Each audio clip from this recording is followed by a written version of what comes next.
Assalamualaikum warahmatullahi wabarakatuh. Alhamdulillahirrabbilalamin. Assalatu wassalamu ala asyrafil mursalin Sayyidina Muhammad wa ala alihi wa sahbihi ajma'in. Amma ba'du. Yang kami hormati Bapak dosen Bapak Fikri Farihin MPDI selaku pengampu mata kuliah telaah materi akidah akhlak, dan tak lupa teman-teman PAI 6C yang saya banggakan. Bersyukur kepada Allah dengan ucapan Alhamdulillah, dan bersalawat kepada Rasulullah dengan ucapan Allahumma shalli ala Sayyidina Muhammad. Singkat saja, di sini saya atas nama Fausen dengan nomor induk mahasiswa 2021 09601113. Di sini saya akan menjelaskan mengenai telaah materi yang ada di kelas 8, yaitu yang telah disampaikan kemarin oleh kelompok 3 kalau nggak salah, yaitu dari Mbak Rizky, Mas Willy, dan Mbak Belkis. Di sini saya mulai dari bab 1, yaitu Al-Quran dan keistimewaannya. Di sini mengenai kompetisi dasar, itu sudah kita ketahui bersama, yaitu menghargai dan menghayati ajaran agama yang dianutnya, menunjukkan perilaku jujur, disiplin, dan tanggung jawab, memahami pengetahuan, dan mencoba mengolah dan menyaji dalam ranah konkret. Di sini untuk kompetisi dasarnya, yaitu untuk bab 1, yaitu menghayati keutamaan Al-Quran, mengamalkan sikap kecintaan kepada Al-Quran, dan memahami ajaran hakikat dan keistimewaan Al-Quran, mengomunikasikan contoh bukti keistimewaan Al-Quran. Untuk selanjutnya di sini itu mengenai materi,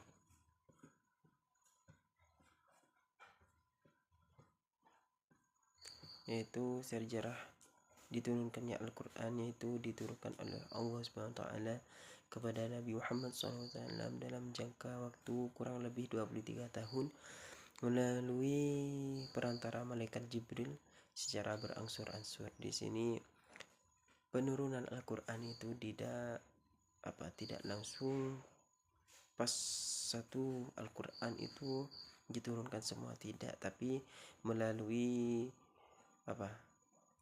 ada waktu dan berangsur-angsur waktunya begitu. Mulai dari surat Al-Alaq dan seterusnya, Al-Fatihah, yaitu tidak pas langsung semua Al-Quran itu diturunkan, tidak. Yaitu difirmankan oleh Allah SWT, Bismillahirrahmanirrahim. Tanzilan wa nazzalnahu muksin 'alan nasi 'ala litaqra'ahu faraqnahu wa qur'anan. Dan Al-Quran itu telah kami turunkan secara berangsur-angsur agar kamu membacakannya perlahan-lahan kepada manusia, dan kami menurunkannya bagian demi bagian. Artinya bagian demi bagian itu ya berangsur-angsur tadi itu.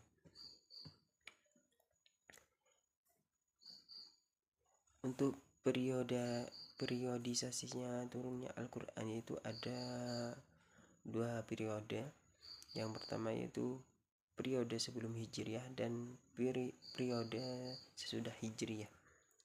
Dan untuk ayat-ayatnya yang turun pada periode pertama yaitu dinamai ayat-ayat Makkiyah, dan ayat-ayat yang turun pada periode kedua yaitu dinamai ayat-ayat Madaniyah.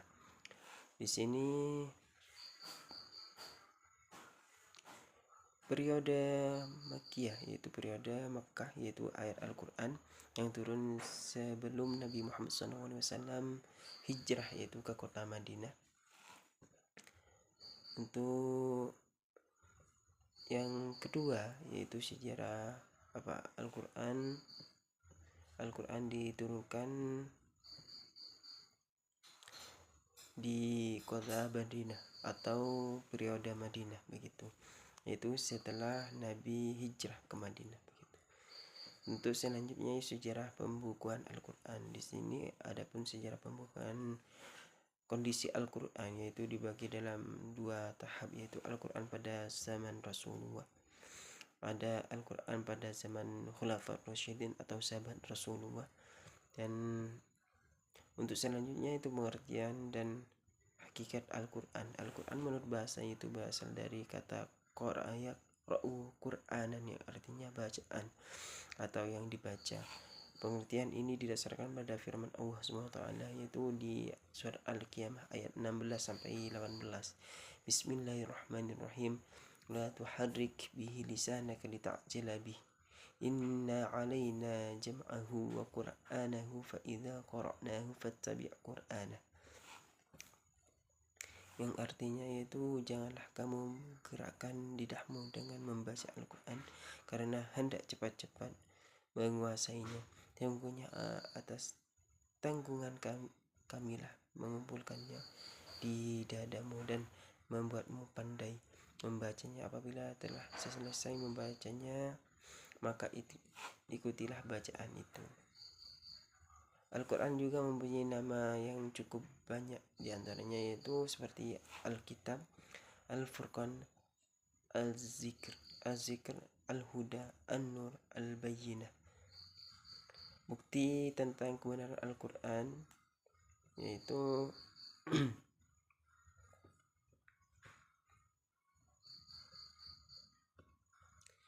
difirmankan oleh Allah SWT, yaitu di Quran surat Al-Maidah ayat 5, yang artinya, dan kami telah turunkan kepadamu Al-Quran dengan membawa kebenaran, membenarkan apa yang sebelumnya, yaitu kitab-kitab yang diturunkan sebelumnya, dan batu ujian terhadap kitab-kitab yang lain.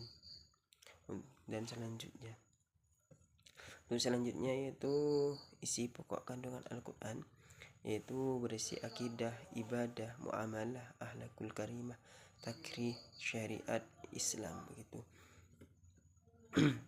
Untuk selanjutnya itu mengenai bab 2, itu mengenai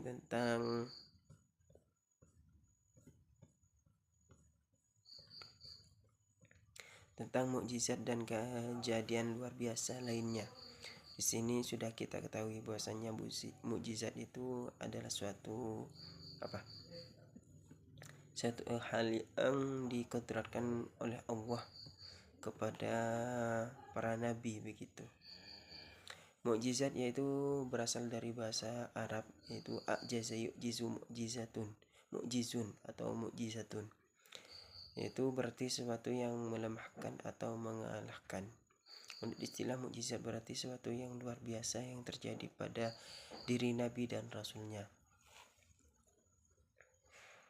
Dari definisi tersebut dapat ditarik kesimpulan bahwa ciri-ciri mukjizat ada beberapa, yaitu diturunkan hanya kepada Nabi dan Rasul, merupakan kejadian luar biasa yang di luar kemampuan manusia, diturunkan sebagai bukti kekuasaan Allah SWT, diturunkan sebagai bukti kenabian atau kerasulan, bertujuan untuk melemahkan orang kafir atau memecahkan masalah kaum muslimin. Untuk selanjutnya di sini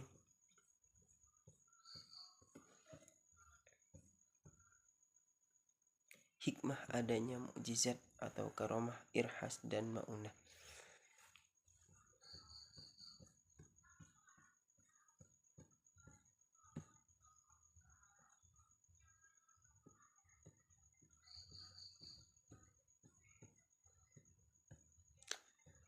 Di antara hikmah yang dapat diambil dengan adanya mukjizat dan karamah, irhas dan maunah, yaitu seperti melemahkan dan mengalahkan alasan, usaha dan tipu daya orang-orang yang menentang dakwah Rasulullah.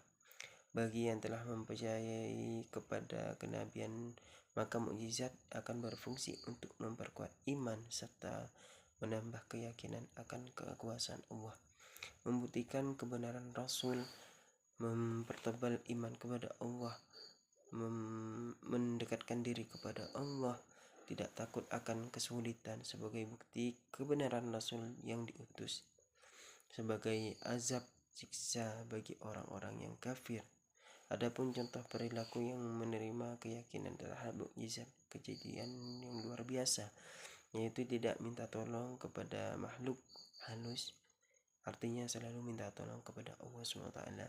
Minta tolong hanya kepada Allah, yakin sepenuh hati akan kekuasaan Allah, berakhlakul karimah sesuai Al-Quranul Karim, dan selalu berusaha dan bertawakal kepada Allah SWT. Mungkin itu yang dapat saya sampaikan, kurang lebihnya mohon maaf. Akhirul kalam. Assalamualaikum warahmatullahi wabarakatuh.